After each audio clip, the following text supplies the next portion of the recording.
Hello my dear learners, welcome to IAS short. मेरा नाम है मयूरी भागवानी। आज की डेट है 5 दिसंबर।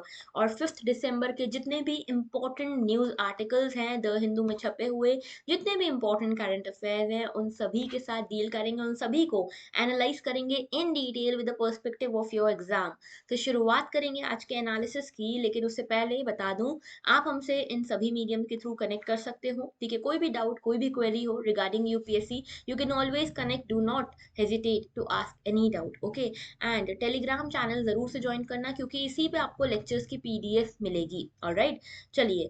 सिर्फ 175 डेज बचे हैं आपकी यूपीएससी प्रीलिम्स में, तो big big big alert for you all. लेकिन I have a pinch of positivity for you all to trust the magic within you. अपने अंदर के मैजिक में, अपने अंदर के जो एनर्जी है उसमें बिलीव रखिए। क्यों ऐसा कह रही हूँ? क्योंकि आपका ड्रीम बहुत बड़ा है, और ड्रीम जब बड़ा होता है तो आपको फेथ भी उतना स्ट्रांग रखना पड़ता है। और क्योंकि ड्रीम इतना बड़ा है तो प्रॉब्लम्स भी बड़ी हैं, स्ट्रगल्स भी बड़े हैं। पर कहते हैं ना कि पांडवों की विवशता आई है तो हिस्से में श्री कृष्ण भी आएंगे। इसीलिए अपने जिस भी भगवान पे आप बिलीव रखते हो, जिस भी गॉड पे बिलीव रखते हो, जिस भी एनर्जी पे आप बिलीव रखते हो, उनमें फेथ रखिए, खुद के अंदर फेथ रखिए। ये जो ड्रीम है आपका जरूर रियलाइज होगा। चलिए बात करते हैं आज के पहले आर्टिकल की। पहला आर्टिकल जो है that is connected with international relations, the Hindu में आया है। European Union to adopt its state aid schemes to counter US green subsidy package. Now what is the news all about? तो देखो, यूएस जो है, ये जो है सबसे बड़ा कार्बन डाइऑक्साइड एमिटर है, और आप देखोगे तो ईयू भी one of the largest carbon dioxide emitter है। ओके, अब ऐसे में यूएस जो था बहुत एक्सट्रीम वेदर इवेंट्स फेस कर रहा था because of the climate change. Okay, और इस के चक्कर में हुआ क्या कि यहाँ पे यूएस को समझ में आया that it basically needs to invest in the climate funding. Okay, तो क्लाइमेट चेंज को रोकने के लिए यूएस को कुछ ना कुछ करना पड़ेगा, ये यूएस को समझ में आ गया। और इसीलिए यूएस जो है कुछ क्लाइमेट फंडिंग पैकेजेस के साथ आया, ग्रीन सब्सिडी पैकेजेस के साथ। ठीक है, और इसके अंदर ही यूएस जो है एक अपना अलग लॉ लाया है जिसका नाम है US inflation reduction act. Okay, ये जो इन्फ्लेशन रिडक्शन एक्ट है, इसमें आप देखोगे कि काफी सारी ग्रीन एनर्जी को सब्सिडाइज करने के लिए पैकेजेस हैं। अब इससे डर रहा है यूरोपियन यूनियन, क्योंकि अभी तक जितने भी इन्वेस्टर्स थे ना यूरोपियन यूनियन में इन्वेस्ट कर रहे थे। क्यों? क्योंकि यूएस में इन्फ्लेशन बहुत ज्यादा था, आप सभी को पता है, Russia Ukraine war and all the things जो चल रही हैं ग्लोबली, उन सब के कारण यूएस में इन्फ्लेशन बहुत ज्यादा था। लेकिन अभी क्या हो रहा है ना कि यूएस इस इन्फ्लेशन रिडक्शन को परफॉर्म करने के लिए इन्फ्लेशन रिडक्शन एक्ट लाया है। ये जो इन्फ्लेशन रिडक्शन एक्ट है, इसमें कुछ ग्रीन सब्सिडी प्लान है, यानी कि ग्रीन एनर्जी को सब्सिडाइज करने के लिए प्लान है। अब ऐसे में यूरोपियन यूनियन को बहुत डर लग रहा है। डर ये लग रहा है कि भाई अगर हमने यहाँ पे इस तरह का कोई हम एक्ट नहीं लाए यूएस के इस एक्ट को टक्कर देने के लिए, तो हमारे यहाँ से जितने भी इन्वेस्टर्स हैं, चाहे वो रिन्यूएबल एनर्जी हो या नॉन रिन्यूएबल एनर्जी हो, दोनों ही सेक्टर से हमारे यहाँ से इन्वेस्टर्स जाके यूएस में इन्वेस्ट करने लग जाएंगे। और यूएस का अल्टीमेटली आप देखोगे तो प्लान और गोल यही है कि इन्वेस्टर्स सारे उसके देश में इन्वेस्ट करें। ओके, तो European Union has decided that it will also adopt the state aid rules to prevent an exodus of investment triggered by new US energy subsidy package। तो यूएस का जो ग्रीन एनर्जी सब्सिडी पैकेज है, उसके कारण trigger होने वाले जो investors हैं जो ईयू से बाहर जाके यूएस में इन्वेस्ट कर सकते हैं, उन सभी को रोकने के लिए यूरोपियन यूनियन ने डिसाइड किया है हम भी कुछ स्टेट एड पैकेजेस लेकर आएंगे, यानी कि स्टेट्स को मदद करने के लिए कुछ पैकेजेस लेकर आएंगे। ये जो यूएस इन्फ्लेशन रिडक्शन एक्ट है, ये क्या करेगा? ये बेसिकली स्टेट एड फ्रेमवर्क जो बनाया जा रहा है ना, वो इसी के हिसाब से बनाया जा रहा है कि कैसे इसको काउंटर किया जाए। ईयू की बात करूं, यूरोपियन यूनियन की बात करूं, तो आप सभी को पता होगा, मैंने पहले भी डिस्कस किया है कि ये 27 कंट्रीज का एक ग्रुप है। ठीक है, और ये एक ट्रेड ब्लॉक के फॉर्म में आप समझ सकते हो। इनमें 19 कंट्रीज में एक ही करेंसी चलती है जिसका नाम है यूरो। ओके, और ये जो है इकोनॉमिक ब्लॉक, ट्रेड ब्लॉक के फॉर्म में आप इसको समझ सकते हो। ओके, चलिए तो बात करते हैं इन्फ्लेशन रिडक्शन एक्ट की। ये इन्फ्लेशन रिडक्शन एक्ट जो है 2022 इसी साल का है, अगस्त में ही पास हुआ है। तो देखो इसमें हुआ क्या है। पहली चीज जो यूएस फेस कर रहा था वो था इन्फ्लेशन, बड़ा हुआ इन्फ्लेशन। दूसरी चीज थी जो ग्रीन एनर्जी है उसको फंड करने की जो जरूरत थी, क्योंकि एक्सट्रीम इवेंट्स बढ़ रहे थे। ऐसे में दोनों को क्लब किया गया और दोनों को क्लब करके यहाँ पे लाया गया in this inflation reduction act. Okay. तो हुआ ये है कि इन्फ्लेशन रिडक्शन एक्ट जो है इसमें स्पेशल फोकस है क्लाइमेट पे, हेल्थ केयर पे एंड टैक्स प्रोविजंस पे। टैक्स प्रोविजन इस तरह के कि टैक्स ब्रेक्स दिए गए हैं इन्वेस्टर्स को और जो बिजनेसेस हैं उनको, कि भाई आपको ज़्यादा टैक्सेस पे करना नहीं पड़ेगा। ओके, तो किसी को भी अगर टैक्स कम पे करना पड़ेगा तो वहीं इन्वेस्ट करेगा ना कोई भी। तो यहाँ पे ये जो इन्फ्लेशन रिडक्शन एक्ट है, this is the largest American investment. ठीक है, इसके कारण लार्जेस्ट अमेरिकन इन्वेस्टमेंट आएगी, जो कि एम कर रही है कि यूएस को यहाँ पे एक लीडर बनाए इन क्लीनर एनर्जी। ठीक है, तो क्लीन एनर्जी में यूएस को एक लीडर बनाने के लिए ये इन्वेस्टमेंट पैकेज आया है in the form of inflation reduction act. Okay. अच्छा, इससे एम ये भी है यूएस का कि यूएस इसी एक्ट के थ्रू अपना 50 to 52% जो कार्बन डाइऑक्साइड एमिशन है वो कम कर लेगा। ओके। इसी के साथ में यहाँ पे डोमेस्टिक प्रोडक्शन की भी बात हुई है, heat pump and critical minerals की। ओके। साथ में यहाँ पे ज़्यादा इन्वेस्टमेंट दी जाएगी फॉसिल फ्यूल्स के लिए भी। इसी के साथ लगभग $369 बिलियन का पैकेज इन्वॉल्व है इसमें क्लीन एनर्जी ट्रांजिशन के लिए। तो देखो दोनों चीज़ों को बैलेंस किया गया है, फॉसिल फ्यूल्स के लिए भी पैकेज है और क्लीन एनर्जी ट्रांजिशन के लिए भी पैकेज है। ओके। इसमें टैक्स डिडक्शन मिलेगा उन लोगों को जो low and middle income household से आते हैं, जो अपने एनर्जी जो ट्रांजिशन है अपने घरों का, जो हाउस होल्ड्स का एनर्जी ट्रांजिशन कर रहे हैं and they are moving towards electric energy rather than the fossil fuel based. अगर वो ऐसा करते तो उनको टैक्स डिडक्शन मिलेगा, उनको कम बिल्स, लोअर एनर्जी बिल्स पे करने पड़ेंगे। ओके। चलिए, तो यहाँ पे जो डिसएडवांटेज लो इनकम कम्युनिटीज हैं, ट्राइबल कम्युनिटीज हैं, इसमें ये एक्ट जो है, ये बिल नहीं है, अब एक्ट बन चुका है। ठीक है, तो एक्ट जो है ये फंडिंग प्रोवाइड करेगा इन सभी कंट्रीज, इन सभी लोगों को, इन सभी हाउस होल्ड्स को। तो जैसे कि मान लो ये अमेरिका है, अमेरिका में ये एक हाउस होल्ड है जो पुअर है, ट्राइबल एरिया से बिलोंग करता है। अब अगर ये जीरो एमिशन की तरफ बढ़ते हैं, यानी कि ये किसी भी तरह से एनर्जी ट्रांजिशन की तरफ बढ़ते हैं, क्लीन एनर्जी की तरफ बढ़ते हैं, तो इनका टैक्स डिडक्शन हो जाएगा, यानी कि इनके ऊपर काफ़ी ज़्यादा टैक्स नहीं लगेगा। ओके। यहाँ पे इससे ग्रीन हाउस गैस एमिशन भी कम होगा, क्लाइमेट रिजिलियंस भी बढ़ेगा, एनर्जी जो है वो भी ट्रांजिशन हो जाएगी, और इससे जो पुरानी वाली फॉसिल फ्यूल वाली एनर्जी रिस्क थी, उसके कारण आने वाले जो एक्सट्रीम इवेंट्स थे वो भी कम हो जाएंगे। ओके। साथ में इससे इन्वेस्टमेंट मिलेगा रिन्यूएबल एनर्जी सेक्टर में भी, और इसमें हेवी टैक्स क्रेडिट्स मिलेंगे विंड एंड सोलर एनर्जी को। अगर आप यहाँ पे परफॉर्म करते हो, सोलर एनर्जी या विंड एनर्जी में इन्वेस्ट करते हो, तो आपको काफ़ी टैक्स बेनिफिट्स भी मिलेंगे। इसके अलावा बिल ये भी इम्पोज करता है कि एक टैक्स इम्पोज किया जाएगा उन लोगों पे, largest and most profitable companies जो हैं उन लोगों पे ये किया जाएगा टैक्स इम्पोज। ओके। कि उनको अपना फेयर शेयर देना पड़े, ठीक है, कंट्री के डेवलपमेंट में, और वो लोग, वो हाउस होल्ड जिनकी इनकम $40,000 पर एनम से कम है, उनको कोई टैक्स नहीं लगेगा।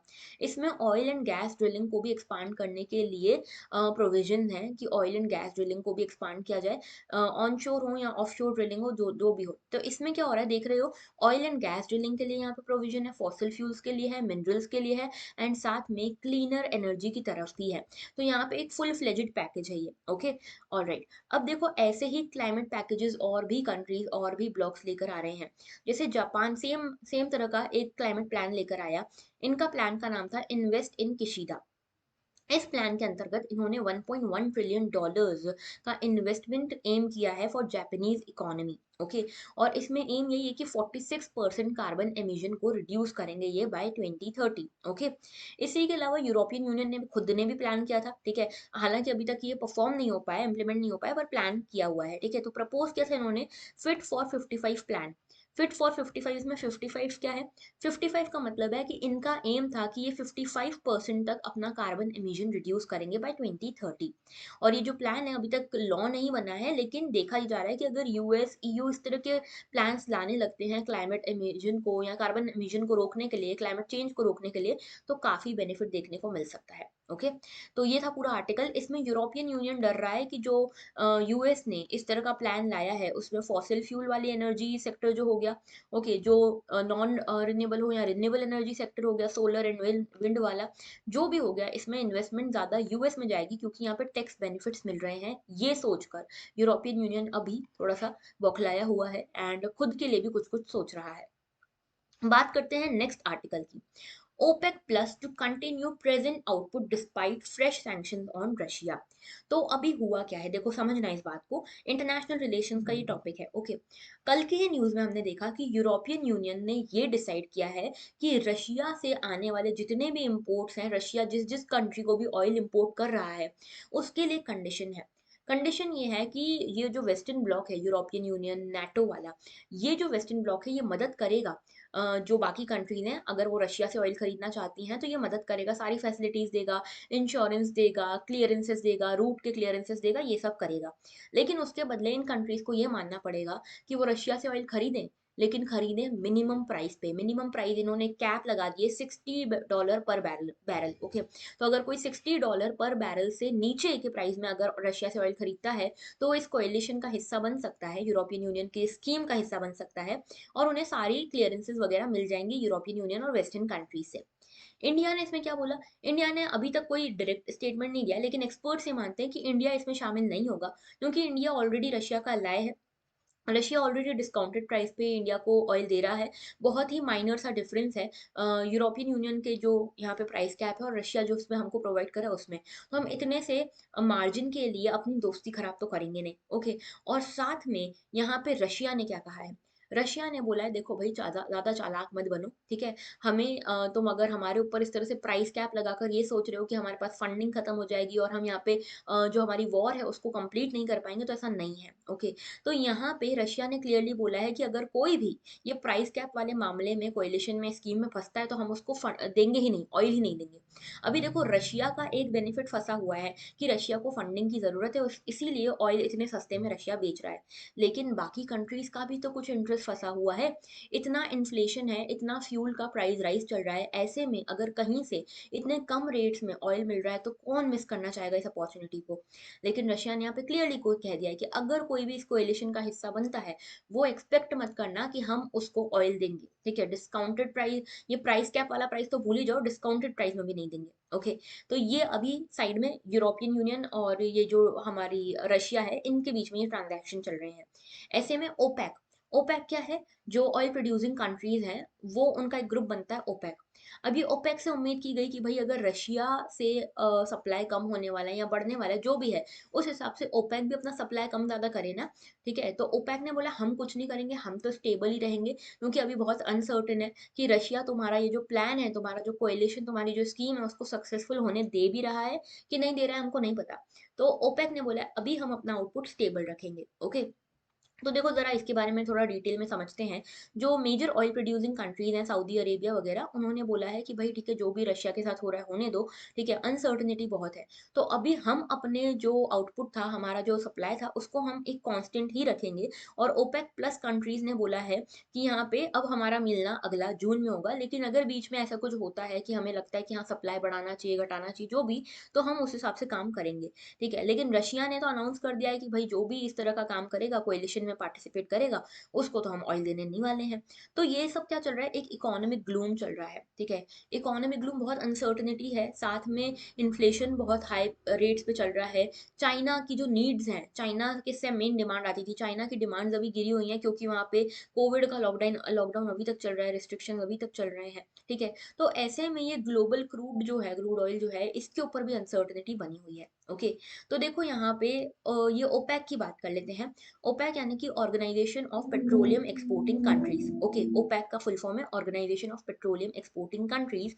और ये जो है एक परमानेंट इंटरगवर्नमेंटल ऑर्गेनाइजेशन है, ठीक है। परमानेंट इंटरगवर्नमेंटल ऑर्गेनाइजेशन है, बगदाद कॉन्फ्रेंस से आई है, स्टैब्लिश हुई है 1960। 1960 में बनाई गई है। Iran, Iraq, Kuwait, Saudi Arabia और वेनेजुएला, ये 5 कंट्रीज ने मिलकर इसको बनाया है, ठीक है। फाउंडिंग मेंबर्स ये 5 कंट्रीज हैं, याद रखना, Iran, Iraq, Kuwait, Saudi Arabia and Venezuela. Okay, alright, अब इसको देखो यहाँ पे ये क्या करती है, ये ऑयल के मैनेज करती है, ऑयल के सप्लाई डिमांड वगैरह को, ऑयल के प्राइसेस वगैरह सेट करने को वर्ल्ड मार्केट में, ये डिसाइड करती है कि कितना प्राइस रखना है और ये सब। तो सबसे ज्यादा सप्लाई ओपेक कंट्रीज से ही होता है, तो ओपेक कंट्रीज ही डिसाइड करती हैं कि फ्लक्चुएशन ज़्यादा ना आए, इकोनॉमीज जो हैं वो ज़्यादा यहाँ पे वॉलेटाइल ना हो जाए, इसके लिए प्राइजेस वगैरह जो डिसाइड करना है ना ऑयल के, वो यही करती हैं ओपेक कंट्रीज। इसमें वियना जो है, वियना ऑस्ट्रिया जो है, यहाँ पे इनके हेडक्वार्टर्स हैं। और ओपेक मेंबरशिप ओपन है सभी कंट्रीज के लिए जो सब्सटेंशियली ऑयल एक्सपोर्टर हैं, ठीक है, यानी कि अमाउंट एक स्टैंडर्ड अमाउंट ऑफ ऑयल को एक्सपोर्ट करती हैं वो कंट्रीज ओपेक में शामिल हो सकती हैं, जो कि साथ में इसके आइडियल्स भी शेयर करें। ओके, तो गैबॉन को आप जानते हो कि गैबॉन जो है एक कंट्री है अफ्रीका में, इसने 1995 में अपनी मेंबरशिप टर्मिनेट कर दी थी लेकिन फिर ज्वाइन कर लिया 2016 में। ओके, ये तो बात हुई ओपेक की, जरा ओपेक की कंट्रीज देख लो। तो ये देखो यहाँ पे वेनेजुएला, इक्वेडोर है, ये साउथ अमेरिका से दो ही कंट्रीज हैं, ठीक है, लैटिन अमेरिका से। एक तो है कौन सी, वेनेजुएला, और दूसरी है इक्वेडोर। इसके अलावा आप देखोगे यहाँ एशिया से कौन कौन है, इराक है, ईरान है, कतर है, यूएई है, सऊदी है, कुवैत है। बाकी अफ्रीका से है Algeria, Libya, Nigeria, Equatorial Guinea, Gabon, Republic of Congo and Angola. ठीक है, तो याद रखना 1 2 3 4 5 6 7 8 9 10 11 12 13 14 कंट्रीज दिख रही हैं। ओके, अच्छा, इसके अलावा ओपेक प्लस क्या है? ओपेक प्लस वो कंट्रीज हैं जो एक्सपोर्ट करती हैं, प्रोड्यूस करती हैं ऑयल को, ठीक है, लेकिन वो ओपेक का हिस्सा नहीं है। तो वो कंट्रीज जो एक्सपोर्ट या प्रोड्यूस करती हैं ऑयल लेकिन अभी भी ओपेक का हिस्सा नहीं है, वो ओपेक प्लस में आती हैं, ठीक है। तो OPEC plus refers to the alliance of crude producers who have been undertaking corrections in supply in the oil market since 2017। तो 2017 के बाद से यहाँ पे ओपेक कंट्रीज, जो जो ओपेक कंट्रीज हैं उनका तो एक ग्रुप है, ठीक है। नॉन ओपेक कंट्रीज वो हैं जो बाहर हैं ओपेक कंट्रीज से, और ओपेक प्लस में वो कंट्रीज आ जाती हैं जो नॉन ओपेक कंट्रीज हैं और साथ में ऑयल प्रोड्यूस भी कर रही हैं, एक्सपोर्ट भी कर रही हैं, और साथ में अगर यहाँ पे जो भी सप्लाई वगैरह, सप्लाई डिमांड ओपेक कंट्रीज करती हैं, उनमें अगर कुछ करेक्शन करना होता है या फिर उनमें बदलाव करना होता है, मॉडिफिकेशन, तो ओपेक प्लस कंट्रीज करती हैं। ओके, तो ओपेक प्लस में कौन कौन सी कंट्रीज आती हैं? अजरबैजान है, बहरीन है, ब्रूनई है, Kazakhstan, Malaysia, Mexico, Oman, Russia, south Sudan and Sudan, ठीक है। तो ये सारी कंट्रीज जो हैं ओपेक प्लस में आती हैं। अब ध्यान देना कि ओपेक प्लस की ही न्यूज़ थी और इसमें रशिया भी वन ऑफ द मेंबर है। ओके, चलिए बात करते हैं आगे। why has the Russian Bank of India, sorry, why has the Reserve Bank of India introduced an e-rupee? तो इकोनॉमी से आप इसको कनेक्ट कर सकते हो। देखो मुद्दा क्या है, पूरा मुद्दा समझते हैं। तो मुद्दा ये है कि अभी बहुत टाइम से क्रिप्टो करेंसी का बहुत क्रेज चल रहा था हमारी कंट्री में भी और बाकी जगह भी। और क्रिप्टो करेंसी के बारे में आप एक चीज जानते होगे, क्रिप्टो करेंसी के पास कोई बैकिंग नहीं है, कोई लीगल बैकिंग नहीं है, कोई सेंट्रल बैंक उसके पीछे नहीं है, कुछ भी बैकिंग नहीं है। क्रिप्टो करेंसी पूरी तरह से ब्लॉकचेन पे बेस्ड है, पूरी तरह से डिसेंट्रलाइज्ड है, कभी भी उड़ जाए, कभी भी इसका जो करेंसी है ठप हो जाए, कुछ नहीं कह सकते, ठीक है। और ऐसे में इकोनॉमीज को बड़ा नुकसान हो सकता है, जैसे अगर इंडिया में बहुत सारे लोग क्रिप्टो करेंसी में इन्वेस्ट करने लगे और एकदम से कभी क्रिप्टो करेंसी वाला जो बबल है फट गया, यानी कि क्रिप्टो करेंसी मार्केट पूरा क्रैश हो गया, तो हमारी इकोनॉमी पूरी तरह से क्रैश हो जाएगी। इन सभी चीज़ों को रोकने के लिए, इन सभी चीज़ों को प्रिवेंट करने के लिए हमारी आरबीआई, हमारा जो रिजर्व बैंक ऑफ इंडिया है, वो एक मेजर के साथ आया है। मेजर ये है कि हमारे आरबीआई ने अपनी खुद की एक डिजिटल करेंसी लॉन्च कर दी है जिसका नाम है ई रूपी। ओके, ये ई रूपी क्या है, ये एक हमारी सेंट्रल बैंक डिजिटल करेंसी है। ओके, और इसी के बारे में यहाँ पे ये पूरा आर्टिकल है, तो देखते हैं आर्टिकल क्या है। तो देखिए ये आर्टिकल बताता है कि आरबीआई जो है इसने अपनी एक डिजिटल रुपी यानी कि डिजिटल करेंसी लॉन्च कर दी है पायलट बेसिस पे, ठीक है। और इसमें बेसिकली एक चीज ये है कि यहाँ पे पब्लिक बैंक हो या प्राइवेट बैंक हो, इन सभी के थ्रू ऑफर की जाएगी ये डिजिटल करेंसी। ओके, ई रूपी है ये, ई रूपी। ओके, और ये ई रूपी जो है ये पर्सन टू मर्चेंट ट्रांजैक्शंस के लिए भी एलिजिबल होगी। ये डिजिटल रुपी या ई रूपी जो है ये सेंट्रल बैंक की डिजिटल करेंसी है जो आरबीआई इशू कर रहा है, और इसको आप सिमिलरली यूज कर पाओगे जैसे फिजिकल कैश को करते हो ना, जैसे आपके नोट्स हैं, बैंक नोट्स हैं, आप उनको यूज करते हो, वैसे ही डिजिटल करेंसी को यूज कर पाओगे। इससे आपका क्या होगा, एक वॉलेट बन जाएगा, उस वॉलेट में ये पैसा पड़ा रहेगा, आप जब भी चाहो, जैसे पेटीएम गूगल पे के थ्रू करते हो ना पे, वैसे ही आप इसमें पे कर सकते हो यूजिंग दिस डिजिटल ई रूपी। ओके, इसके अलावा ये ई रूपी जो है ये एक डिजिटल वॉलेट में रहेगा। ओके, इसके डिजिटल रुपी को आप यहाँ पे एक लीगल टेंडर की तरह यूज कर पाओगे। याद रखना कि ये एक टेक्निकल टर्म है, लीगल टेंडर, यानी कि एक ऐसी करेंसी है ई रूपी जिसको लेने से, जिसको एक्सेप्ट करने से कोई भी मना नहीं कर सकता। ओके, जिसको एक्सेप्ट करने से कोई भी मना नहीं कर सकता, और इसीलिए इसको हर तरह से as a medium of exchange use किया जा सकता है पूरी कंट्री में। ओके, लेकिन याद रखना ये आप जो बैंक में अपना डिपॉजिट होल्ड करते हो ना उससे डिफरेंट है। बैंक में जो आप डिपॉजिट होल्ड करते हो उसमें कुछ ना कुछ इंटरेस्ट आपको मिलता है, चाहे कम ही, लेकिन कुछ ना कुछ मिलता है। यहाँ पे जो आपके वॉलेट में जो डिजिटल ई रूपी है उसके ऊपर कोई आपको इंटरेस्ट नहीं मिलने वाला है। ओके, और यहाँ पे याद रखना कि डिपॉजिट्स जो आपने जो भी आपने डिपॉजिट्स होल्ड करे हुए हैं अपने बैंक में, उनको आप कन्वर्ट भी कर सकते हो इस तरह के ई पेमेंट में, ई रुपी के फॉर्म में। ओके। अच्छा, इसके अलावा क्या ज़रूरत है डिजिटल रुपी की? तो आरबीआई का ये मानना है कि देखो भाई, अभी क्रिप्टो करेंसीज का बहुत चलन है, और ऐसे में क्रिप्टो करेंसीज के झांसे में बहुत सारे इन्वेस्टर्स फंस रहे हैं, हमारे खुद के देश के लोग फंस रहे हैं। तो इससे बचाने के लिए अपने इंडिया के जो बैंकिंग सिस्टम है, इकोनॉमी है, उसकी सॉवरेनिटी को मेंटेन करने के लिए इंडिया के आरबीआई ने सोचा हम अपनी खुद की डिजिटल करेंसी ले आते हैं। और ऐसा करने वाली हम पहली कंट्री नहीं है, हमसे पहले बहुत सारी कंट्रीज ऐसा कर चुकी हैं। ओके। अच्छा, इसके साथ में यहाँ पे ये जो ट्रांजैक्शन होंगी ये डिजिटल रुपीज में हो पाएंगे, इसमें कोई फिजिकल ट्रांजैक्शन की जरूरत नहीं है, और इसलिए ये इजीली ट्रेसेबल भी होंगे। तो जो ब्लैक मनी वाला पूरा सिस्टम है ना, ये भी खत्म हो जाएगा, तो करप्शन, ब्लैक मनी भी इशू नहीं रहेगा। लेकिन कुछ रिस्क जुड़ी हुई है इसके साथ। रिस्क क्या है? देखो, पहली रिस्क तो ये है कि यहाँ पे जो ये करेंसी है, सेंट्रल बैंक डिजिटल करेंसी है, ये इंटरनेशनली इसको इंट्रोड्यूस किया गया है, और इसके चक्कर में कई सारे लोगों को टेंशन ये है कि ये बैंकिंग सिस्टम को डिसरप्ट कर सकती है। ठीक है। देखो, इंटरेस्ट रेट्स जो हैं, ये जो बैंक्स ऑफर कर रहे थे इंटरेस्ट रेट, वो ऑलरेडी लो थे। अब लोग जो हैं वो ज़्यादा प्रोन हो जाएंगे कि वो अपने बैंक के जो डिपॉजिट्स हैं उनको कन्वर्ट करेंगे डिजिटल करेंसी के रूप में, ई रूपी के फॉर्म में। ओके। और ई रूपी में ही सब चीज़ें खरीदेंगे, बेचेंगे। इस चक्कर में जितना थोड़ा बहुत इंटरेस्ट उनको मिल रहा था वो भी नहीं मिलेगा। ओके। और जो भी इंटरेस्ट इनकम उनको हो रही थी वो नहीं होगी। दूसरी चीज़ ये है कि जो कैश होल्डिंग है, बैंक के पास जो कैश होल्डिंग है वो कम हो जाएगी, क्योंकि सभी लोग अपना अपना जो कैश है उसको कन्वर्ट कर रहे होंगे ई रूपी के फॉर्म में। और इसीलिए बैंक्स के पास कैश होल्डिंग कम हो जाएगी। जब बैंक्स के अगर बैंक्स के पास ये कैश होल्डिंग कम हो जाती है, तो उस केस में उनके पास लोन देने के लिए पैसा नहीं है, कैश नहीं है। तो loan giving capability, loan promoting capability जो है बैंक्स की, वो कम हो जाएगी। तो लोन्स भी आसानी से नहीं मिल पाएंगे, इसीलिए बैंकिंग सिस्टम डिसरप्ट हो सकता है। ओके। अच्छा, इसके अलावा एक चीज़ ये भी है कि हम यहाँ पे कैशलेस सोसाइटी की तरफ ड्राइव ज़रूर होंगी, ये एक अच्छी चीज़ है। लेकिन इसके साथ एक चीज़ ये भी होगी कि यहाँ पे क्योंकि कैश डिपॉजिट ज़्यादा नहीं रहेंगे बैंक्स में, तो यहाँ पे ये हो सकता है कि डिजिटल रुपी जो है, वो वो ही एक लोन के फॉर्म में बैंक्स देने लगे। ओके। तो ये भी चीज हो सकती है। ओके। अच्छा, इसके अलावा banks will be freed from the risk of bank runs which have traditionally served as a check on unrestrained expansion of loan books. अभी ऐसा हो रहा है ना कि कैश के थ्रू ही लोन होते हैं, अगर मान लो ये डिजिटल करेंसी के थ्रू लोन्स देने लग गए, तो ये कैश वगैरह रखने की जो बैंक्स की जो यहाँ पे कंपल्शन है वो भी खत्म हो जाएगा। लेकिन क्रिटिक्स कहते हैं कि ये बहुत ही कोई एंथुजियाज्म वाला आइडिया नहीं है। क्यों? क्योंकि जो डिजिटल करेंसीज हैं जो सेंट्रल बैंक लेकर आई है, ये जो है एक डिटरेंट हो सकती हैं इकोनॉमिक ग्रोथ पर। ठीक है। इकोनॉमिक एक्टिविटीज के ऊपर, इकोनॉमिक ग्रोथ के ऊपर ये एक डिटरेंट हो सकती हैं। इनको इलीगल भी, इनके चक्कर में उन एक्टिविटीज को भी इलीगल किया जा सकता है जो अभी लीगल हैं, तो ये इसके चक्कर में इकोनॉमिक एक्टिविटीज कम हो जाएंगी। और प्राइवेट क्रिप्टो करेंसी की ऑलरेडी डिमांड चल रही है, जिसमें लोग इन्वेस्ट भी करने लगे हैं, तो प्राइवेट क्रिप्टो करेंसी में वो सब कुछ ऑलरेडी आ गया जो डिजिटल ई करेंसी, जो ई रुपी है, ये ऑफर करने वाला था। तो कोई बहुत ज्यादा अलग चीज नहीं है। ओके। तो दोनों हैं, दोनों पक्ष हैं, सही भी है, गलत भी है। ओके। अब देखो, ये सीबीडीसी या ई रूपी है क्या? सीबीडीसी का क्या मतलब है? सेंट्रल बैंक डिजिटल करेंसी या फिर ई रूपी। ओके।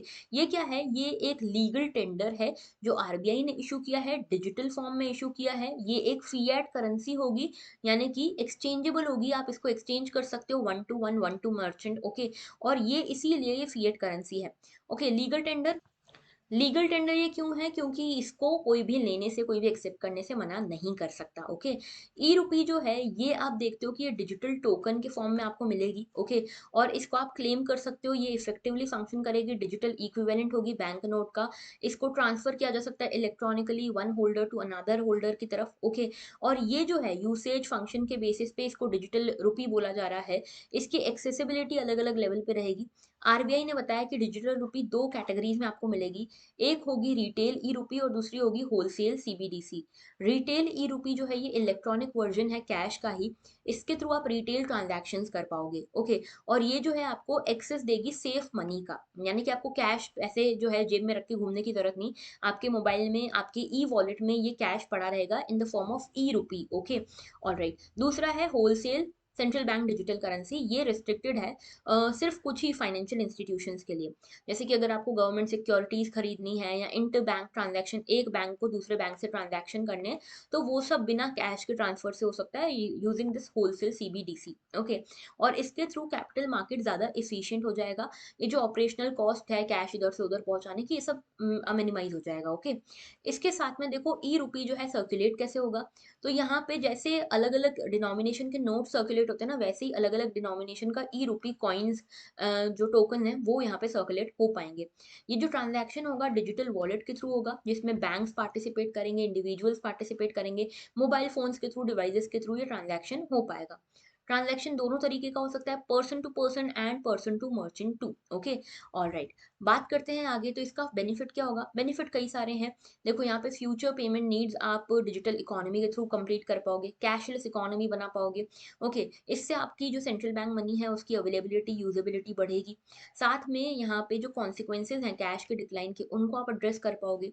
ये एक बिल्डिंग ब्लॉक बनेगा क्रॉस बॉर्डर पेमेंट्स के लिए। साथ में आप यहाँ पे कंपटीशन को सपोर्ट कर पाओगे, एफिशिएंसी को सपोर्ट कर पाओगे, पेमेंट में इनोवेशन ला पाओगे। जो रिस्क है प्राइवेट मनी क्रिएशन का, crypto currency, private crypto currency का, वो रिस्क अवॉइड हो जाएगा और साथ में यहाँ पे एक रिजीलियंट पेमेंट लैंडस्केप बन जाएगा। ओके, इसके अलावा देखो नेक्स्ट हमारा आर्टिकल है China's move in Indian ocean. तो देखो पूरा मुद्दा क्या है? मुद्दा ये है कि चाइना जो है वो इंडियन ओशन में अपनी प्रेजेंस बढ़ाता जा रहा है। This can be connected with international relations. आपको मैंने बताया था कि अभी कुछ दिन पहले न्यूज आई थी कि चाइना जो है वो अपनी एक फोरम बना रहा है, China Indian ocean regional forum, Indian ocean regional forum. इस रीजनल फोरम में 19 कंट्रीज ने, हमारे आसपास की 19 कंट्रीज ने पार्टिसिपेट किया है। ठीक है, जितनी भी इंडियन ओशन के आसपास की कंट्रीज हैं, लेकिन इंडिया ने पार्टिसिपेट नहीं किया। न्यूज ऐसी आ रही थी कि इंडिया को बुलाया ही नहीं गया, लेकिन चाइना के रिप्रेजेंटेटिव बोलते हमने तो इंडिया को बुलाया था, इंडिया आया नहीं। ओके, तो इसके बारे में पूरी न्यूज क्या है जरा इसके बारे में जानते हैं।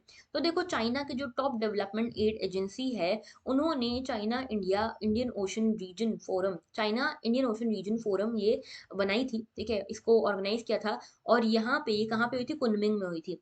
इसके पीछे जो बॉडी है उसका नाम है सिडका। ओके, यहाँ पे इंडियन ओशन रीजन के लिए, यहाँ पे पॉलिसी मेकिंग करने के लिए और सिक्योरिटी वगैरह की चीजें डिस्कस करने के लिए चाइना ने आसपास की कंट्रीज को बुलाया था और अपनी स्ट्रेटेजिक डेप्थ भी बनाना चाहता है यहाँ पे चाइना। ओके, और इसीलिए चाइना ने इधर बुलाया सबको। ये सिडका जो है चाइना की न्यू डेवलपमेंट एड एजेंसी है। ओके, और इसको करंटली हेड कर रहे हैं यहाँ के वाइस फॉरेन मिनिस्टर। ओके, यहाँ पे ये पहली high level official development cooperation meeting है जो चाइना ने हेल्ड की है, चाइना ने होल्ड करी है अपने आसपास की कंट्रीज के साथ। 19 कंट्रीज ने इसमें पार्टिसिपेट किया था। ओके, अच्छा, इस पूरे रीजन में, इंडियन ओशन रीजन में जिन भी कंट्रीज ने इसको बैकिंग दी है, सपोर्ट दिया है चाइना की इंडियन ओशन रीजन फोरम को, कौन कौन सी ऐसी कंट्रीज हैं? तो देखो 19 कंट्रीज हैं। एक तो है इंडोनेशिया, फिर पाकिस्तान है, म्यांमार है, श्रीलंका है, Bangladesh, Maldives, Nepal, Afghanistan, Iran, Oman, south Africa, Kenya, Mozambique, Tanzania, Seychelles, Madagascar, Mauritius, Djibouti and Australia. ठीक है, अब ऐसे में ये सारी कंट्रीज, चाइना का कहना है कि इन सारी कंट्रीज से हमको बैकिंग मिली है, लेकिन इसमें दो कंट्रीज हैं जो बोलती हैं कि भाई हमारे गवर्नमेंट साइड से, गवर्नमेंट ऑफिशियल से या गवर्नमेंट कैपेसिटी में किसी ने पार्टिसिपेट नहीं किया इसमें। जैसे कि इसमें कहना है मालदीव्स का और ऑस्ट्रेलिया का कि हमारे कोई गवर्नमेंट रिप्रेजेंटेटिव ने इधर पार्टिसिपेट नहीं किया है। पार्टिसिपेट किया है लेकिन यहाँ के फॉर्मर प्रेसिडेंट, फॉर्मर जो प्राइम मिनिस्टर है उन लोगों ने। ठीक है, तो ये फॉर्मर हैं, अभी गवर्नमेंट को थोड़े रिप्रेजेंट कर रहे हैं, तो इसीलिए इनका कहना है कि भाई हम यहाँ पे, हमारी तरफ से कोई बैकिंग नहीं है इस पूरे रीजनल फोरम को। ओके, और यहाँ पे ये इंडिविजुअल्स ने अपनी कैपेसिटी में पार्टिसिपेट किया है, एज अ गवर्नमेंट प्रोफेशनल यहाँ पे पार्टिसिपेट नहीं किया गया है। इंडिया का क्या स्टैंड है? देखो इंडिया का यही स्टैंड है कि इंडियन ओशन रिम एसोसिएशन हमने बनाई है। यहाँ पे Indian Ocean Rim Association only ministerial level forum है इंडियन ओशंस के लिए, इंडिया यही मानता है। और यहाँ पे चाइना का कहना ये है कि हमने तो इंडिया को भी बुलाया था, इंडिया जो है मेजर कंट्री है इंडियन ओशन रीजन में, लेकिन इंडिया आई नहीं। ठीक है, तो चाइना जो है, चाइना के जो रीसेंट मूव्स हैं वो कहीं ना कहीं फिर से ये दिखा रहे हैं कि इंडियन ओशन रीजन में चाइना अपनी हेजीमनी डेवलप करना चाह रहा है। ठीक है, और इसके अलावा अभी चाइना जो है श्रीलंका में भी विजिट किया था चाइना के प्रेसिडेंट ने। ठीक है, तो चाइना जो है बार बार कोशिश करता है इंडिया के आसपास के रीजन में अपनी स्ट्रैटेजिक डेप्थ को बढ़ाने की। ओके, इसके अलावा इंडियन ओशन रीजन एसोसिएशन, ये जो है Indian Ocean Rim Association, India का कहना है कि ये इकलौती ऐसे प्लेटफॉर्म है जो इस रीजन के लिए सारी पॉलिसी मेकिंग और सारा डिस्कशन वगैरह करती है। इसमें 23 मेंबर्स इंक्लूडेड हैं, जिसमें कि ऑस्ट्रेलिया और मालदीव्स भी हैं, और 10 डायलॉग पार्टनर्स हैं, जिसमें चाइना, जापान, रशिया, यूके और यूएस है इन्वॉल्व। ओके। इसके अलावा चाइना के क्या प्लान लग रहे हैं इंडियन ओशन रीजन में? तो प्लान तो देखो यही लग रहा है कि चाइना अपनी प्रेजेंस बढ़ाना चाह रही है इंडियन ओशन रीजन में, क्योंकि कई सारे इंपॉर्टेंट सी रूट्स इसी रीजन में लाई करते हैं। इसके अलावा चाइना कई सारे इनिशिएटिव्स भी ले रही है, कई कभी कोई श्रीलंका जा रहा है, कभी कोई इंडियन ओशन आइलैंड कंट्रीज के साथ बातचीत में लगा हुआ है, कभी यहाँ पे कंसेंसस बिल्ड करने की बात हो रही है, कभी सिनर्जी बिल्ड करने की बात हो रही है। और इसी के साथ चाइना जो है अफ्रीका, जिबूती वाले रीजन्स में अपने मिलिट्री बेसिस बना रहा है। तो एक स्ट्रिंग ऑफ पर्ल्स पॉलिसी भी चाइना की चलती जा रही है, साइड बाय साइड। ओके, अब ये स्ट्रिंग ऑफ पर्ल्स पॉलिसी क्या है ये भी बताऊंगी। तो देखो पहले इंडियन ओशन की स्ट्रैटेजिक इंपॉर्टेंस क्या है। पहली चीज तो ये कि काफी अच्छा ट्रेड, कल्चर और मिलिट्री इंटरेक्शन में काफी इंपॉर्टेंट है Indian ocean. Okay. International trade highways कई सारे यहीं पे पड़ते हैं। इसके अलावा मेजर कंसर्न ये है एनर्जी। इंडिया का जो एनर्जी रिक्वायरमेंट है, 70% एनर्जी रिक्वायरमेंट वगैरह वो यहीं से पूरे होते हैं। 70% हमारे जो इम्पोर्ट्स आते हैं, ऑयल इम्पोर्ट्स, वो यहीं के रास्ते आते हैं, ठीक है। तो काफ़ी कुछ हमारा जो एनर्जी की रिक्वायरमेंट पूरी हो रही है ना, वो गल्फ रीजन से होते हुए इंडियन ओशन रीजन से ही हमारे पास आती है। ओके। इसके अलावा कुछ सी लेन हैं जो यहाँ पे बहुत इंपॉर्टेंट है, ठीक है। और कई सारे स्ट्रेट्स पड़ते हैं यहाँ पे। तो वर्ल्ड का टोटल सी बॉर्न ट्रेड जो है उसका 80% ट्रेड इंडियन ओशन से होकर गुजरता है। 40% जो है स्ट्रेट ऑफ हॉर्मुज से निकलता है, जो पर्शियन गल्फ के पास में है। कुछ है जो स्ट्रेट ऑफ मलक्का से निकलता है, जो कि इंडोनेशिया के पास पड़ता है। और कुछ है जो बाबल मंदेब से निकलता है, जो रेड सी के पास है। तो ये सारे रेड सी हो गया, इंडोनेशिया वाला रीजन हो गया, या फिर हॉर्मुज वाला रीजन हो गया, पर्शियन गल्फ, ये सब इंडियन ओशन का ही हिस्सा है। ओके। इसके साथ देखो इंडियन ओशन रीजन में कई सारे कॉन्फ्लिक्ट्स के जोन भी हैं।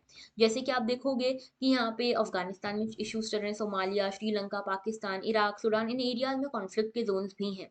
और साथ में कई सारे कन्फ्रंटेशन यहाँ पे देखने को मिलते हैं, जैसे चाइना और इंडिया के बीच में, इंडिया पाकिस्तान के बीच में, यूएस और चाइना के बीच में, यूएस इराक अफगानिस्तान के बीच में। इस्लामिस्ट टेररिज्म यहाँ पे देखने को मिलता है, पायरेसी के इश्यूज है हॉर्न ऑफ अफ्रीका के आसपास, एंड सो ऑन। तो इंडियन ओशन रीजन जो है ना काफी अनस्टेबल, अनसर्टेन है, और साथ में काफी इंपॉर्टेंट भी है। इसीलिए हर कोई अपनी किस्मत यहाँ आजमाना चाह रहा है। ऑलराइट। अब देखो स्ट्रिंग ऑफ पर्ल्स की मैं बात कर रही थी ना, तो इसमें ऐसा है कि चाइना जो है बार बार कोशिश करता है कि इंडिया का घेराव करे। तो यहाँ पे ग्वादर बना दिया, यहाँ पे जिबूती में कुछ कुछ कर रहा है, ठीक है, मालदीव्स में, श्रीलंका में, बांग्लादेश में। तो यहाँ पे इंडिया को घेरने की कोशिश हो रही है सब तरफ से। ओके, इसको ही स्ट्रिंग ऑफ पर्ल्स कहते हैं।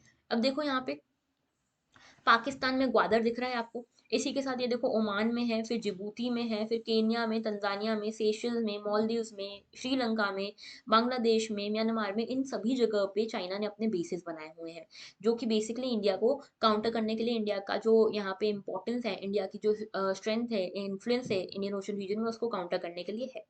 चलिए बढ़ते हैं आगे। नेक्स्ट इशू जो है हमारा ईरान की मोरालिटी पुलिस के बारे में है। तो क्या है पूरा मुद्दा। तो देखो यहाँ पे ईरान में ना एक मोरालिटी पुलिस है।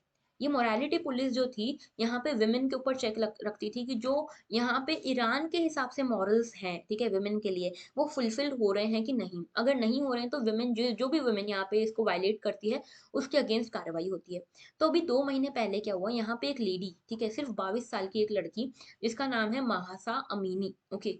ये जो लेडी हैं, इन्होंने अपने सिर पे जो हिजाब था वो उतार दिया।